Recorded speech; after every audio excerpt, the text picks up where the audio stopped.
You will hear a number of different recordings and you will have to answer questions on what you hear.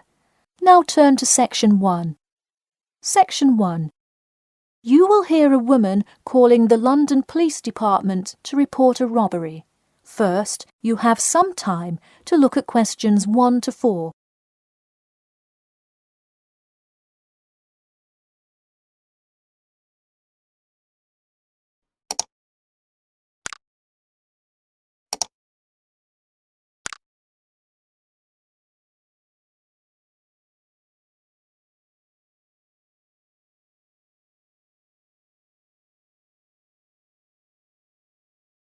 Hello, London Police Department. Yes, I would like to report a robbery. All right, just a minute while I pull up the form. OK, could you give me your first and last name? Anna Grieg. Anna Gregg. G-R-E-G? No, Grieg. G-R-I-E-G. Got it. All right, moving on. Gender, female. Date of birth? 15th of March, 1980. All right, thanks. Just a few more personal information questions, and then we can address your claim. All right. What's the address? 4 Ellendale Street. That's E-L-L-E-N-D-A-L-E. Oh, right, Ellendale Street. Yeah, we've had a lot of break-ins in that area lately. And the postal code? W5 2AT. And are you a citizen of the UK? No. OK. What type of citizenship do you have? Well, I lived in the United States for most of my life, but I am actually of Grenadian nationality. OK. So is that the country that issued your passport? Yes. All right. Before you hear the rest of the conversation, you have some time to look at questions 5 to 10.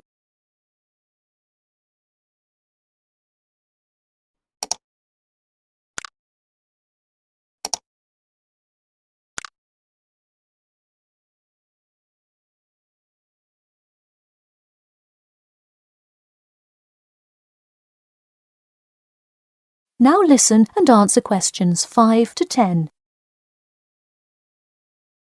And what is the crime you're reporting? I already said a robbery. Oh, right. Sorry. This is about the 100th robbery report I've filled out today. Have you had any prior break-ins? In the building or just my flat? The unit below mine got broken into last year. No. Just your flat. Oh, then no, not here. All right. Let's see here. Can you think of anything that was out of the ordinary around your building, or anyone who may have had reason to do this? No, it seemed like just a normal evening. I didn't see anyone suspicious and can't think of anyone that would target me specifically. How long has this been your place of residence? Let me think. I moved in on February 1st and it's October, so it's been about 8 months already. Wow, time flies. And that is just for Ellendale, yeah? Yes, I have lived in the UK for just over 1 year. I see. Can you give me the first and last names of all members of the household? Actually, I live alone. OK, so no other occupants. And can you give me a brief account of what happened? I left to go to a dinner party at 6 p.m. and when I returned at 11, I found the place ransacked and a lot of my things gone. Any sign of forced entry? Yes, the back door was wide open and it looked like someone used a crowbar to force it open. I see. And just to be clear, was the door locked when you left? Of course. Hey, you would be surprised how many reports we get where people have failed to lock their doors. Now, I need you to list any missing items valued above £200. So far, I'm missing my computer, my purse with my wallet in it, and the TV.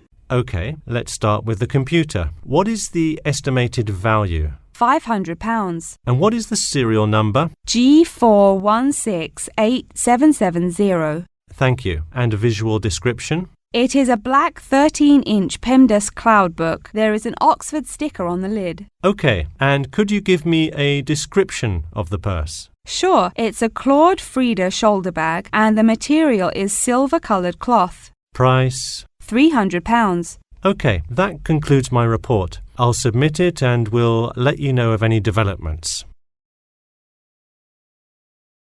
That is the end of Section 1. Section 2. You will hear 2 students called Mark and Gina asking their tutor for advice on the extracurricular project. First, you have some time to look at questions 11 to 14.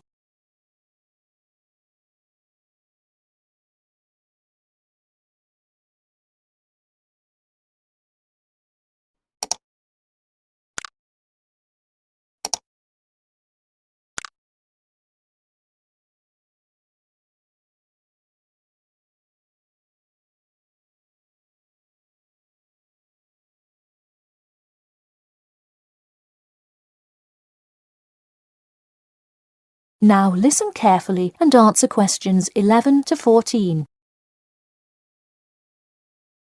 Hi Mark. Hi Gina. What can I help you with? So we were hoping you could help us with this extracurricular project. Sure. What is the topic? Attending business school. This sounds like a great idea. So you're going to explain the requirements for getting into business school? Not exactly. It will be more broadly about the experience, the academics, accommodation, and social experience that comes with being part of the business school. I see. So would your audience be the general public? Well, we would probably want more to focus on members of the institution. We would especially like to reach individual applicants to the business school. I see. Now, what form will this information be? You could give a talk to all the summer courses. All you'd need is permission from the course director. Or you could pass out information outside the student union. Those are both good ideas. What about sending out pamphlets in the mail? Most college students never check their mail. Maybe you could make a video and show it on campus. That's a great idea. We'll do the video. Great. And as members of the business school, do you have an incentive to attract new students? If so, this idea is a great way to do that. No, the idea actually came about because of how much students like us worry about their studies. Yeah, when I got into business school, there were a lot of things I had not prepared for, so the video would cover a lot of things Mark and I wish we had known upon entering business school. Right. Before you hear the rest of the talk, you have some time to look at questions 15 to 20.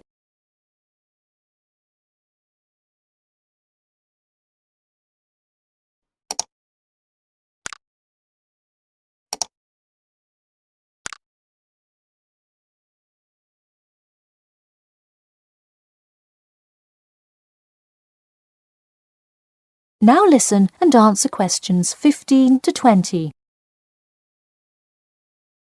What would you talk about first? The first and probably most important section would be academics. Good idea. So, would you provide guidance on what courses to take? We want to focus especially on the approaches professors take, their teaching methods. It is far different than what students are used to in high school and even in liberal arts college. Good idea. And how long do you think you would spend explaining academics? We'll probably spend 7 minutes on it. We also have some ideas for talking about housing, food options and stuff like that. We're not really sure how to tie it all together though.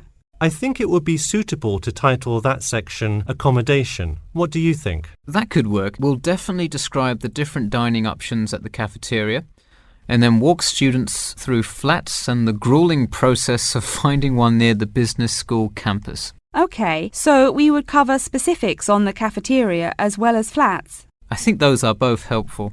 We could spend about 6 minutes on accommodation and be sure to touch on those specifically. Great. Is there anything else you would talk about? We definitely want to go over the social aspect of attending school here. Of course. I think it's good to have a little fun once in a while when you're working so hard in school. I think we are going to introduce new students to the disco that so many upper-class men know and love. Maybe we'll include a few other places too, but that's the main one. We're also going to invite students to the international evening taking place in the first week of school as a great chance for our large international student population to meet a lot of other new students. It can definitely be hard to meet people as an international student. I think that is a great idea. You may want to spend slightly longer on this section than the other two. How about 8 minutes? That sounds reasonable. So overall, the introduction should take 3 minutes and then the conclusion should take 4, giving us a total of 28 minutes. I wouldn't rush your introduction. Maybe give it between 4 and 6 minutes. The conclusion, though, can be shorter since it's just a quick refresher of each of the topics. Give that not more than 2 minutes. Okay, so in total, the video should take about the same time, just more intro and less conclusion? Precisely. All right, we're going to get to work on our video. Thanks for your help. That is the end of Section 2. Section 3. You will hear a student called John talking to his classmate Danny about the details of his research project. First, you have some time to look at questions 21 to 26.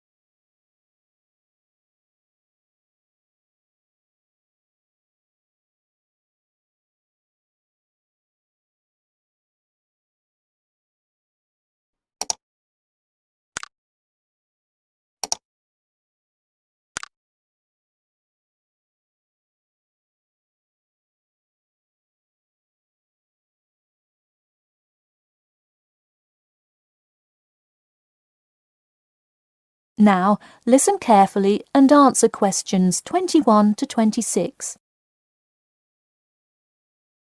So, tell me about your research project, John.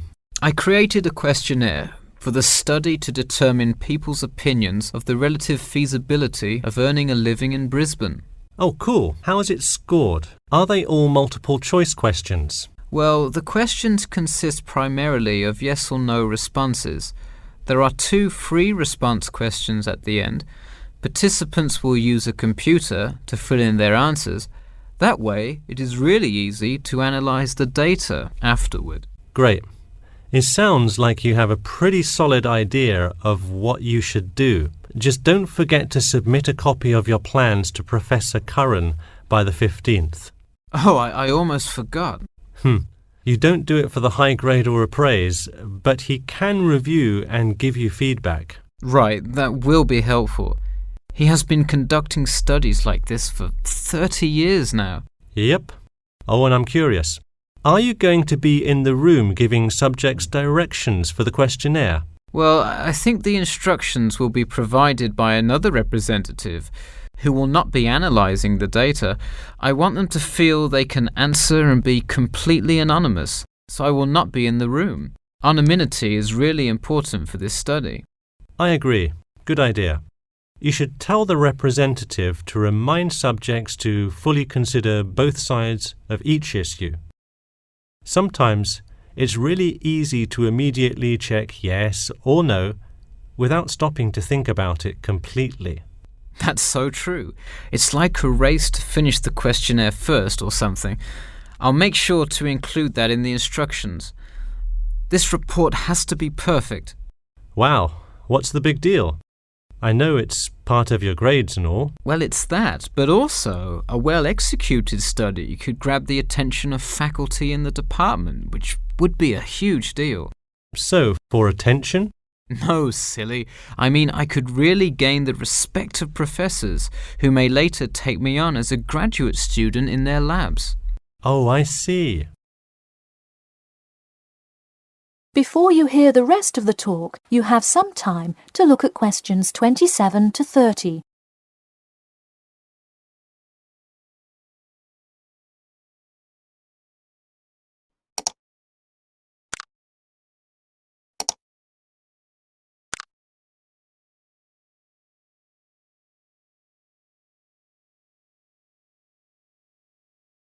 Now, listen carefully and answer questions 27 to 30. Let me take a look at the survey. Wow, this looks great. The map of the median income by region is a great tool. Where did you find it? Oh, thanks. I read a lot of sources and just noticed this one in a small psychology journal called Modern Psychology. It's more helpful than the photo I added, but I think the photo is just so interesting. It was in the newspaper last year during that huge wage strike. It's great.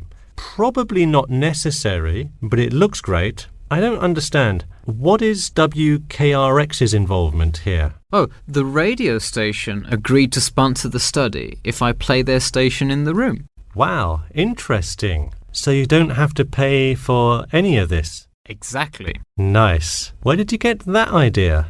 Last month, at the Psychology Club Council meeting, someone talked about how easy it is to get sponsorship from local businesses, so I listened to their advice and called around. I'll have to remember that. Well, this all looks great. Good luck. That is the end of Section 3. Section 4. You will hear the beginning of a lecture about the Pleasanton Town Market. First, you have some time to look at questions 31 to 40.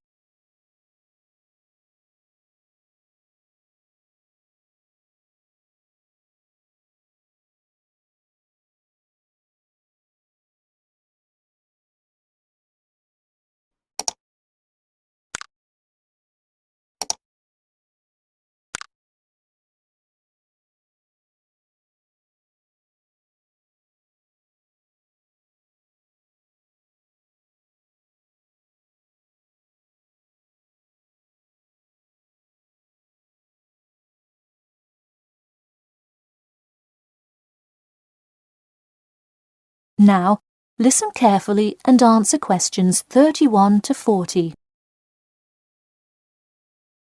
Good afternoon. In the last few lectures, we've been covering the social and political pressures that influenced the rise of the rebellion of 1679. Today, I would like to focus on the Pleasanton Town Market. Now, why are we talking all about some market? It's not like it was the first market ever, or even a particularly large market. The Pleasanton Town Market is important because it is often mentioned in the literature found in the library. If you have ever been there, you have probably seen all of the handcrafted items sold there now. But what was originally bought and sold in the town market? In the beginning, the market sold products such as meats, furs, and simple tools. Over time, though, it became known as the place to find quality livestock. People came from all over the world to find the biggest and best cows, pigs, and chickens. In fact, the profits from the town market became the savior of a plummeting economy during a time of much turmoil.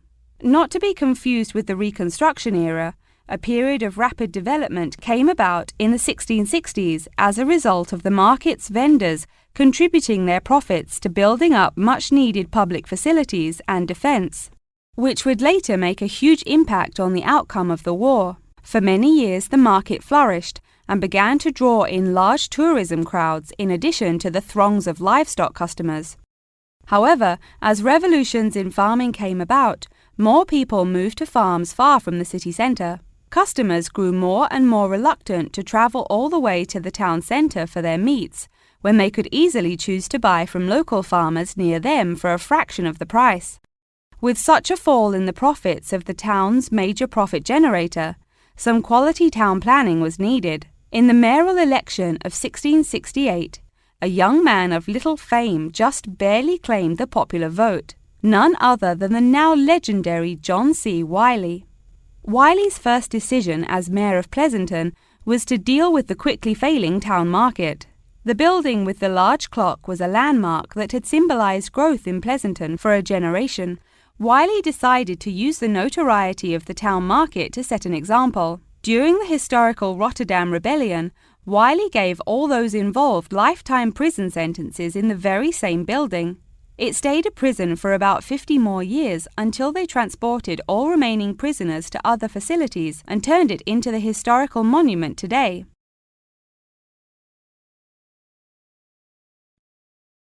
Now that you know the basics of the history of the Pleasanton Town Market, I will introduce your next group project.